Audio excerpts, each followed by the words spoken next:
May papahitan ba ako? Oo, Brad. Wala pang kape dyan. Nakakangkab na. Naghihintay pa na ng kape. Sino ba yan, Brad? Bigyan mo kami. Hindi mo lang puro. Sabi lang, magtitiba ng kape. Hindi na lang. Nawala na nga. Nawala na eh. Napakulo eh.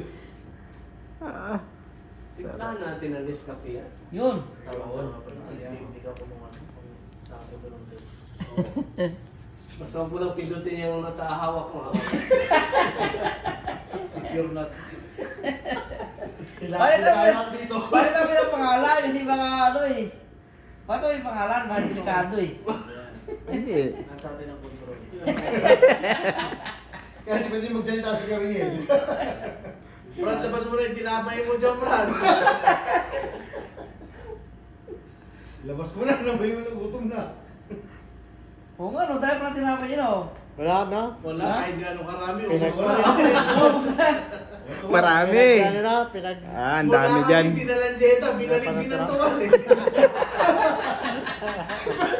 Ang biyahe! Bumalik! Sabi ni Ate Mayet, sige, sige, sige, sige. Ito kay Kuya Tony. Ito kay Ricky Jefferson. Sipag na mabalik kapag ano. Pero di ba nagkanan din naman kagabi? Na. Nawala yung mga cartoon na ano,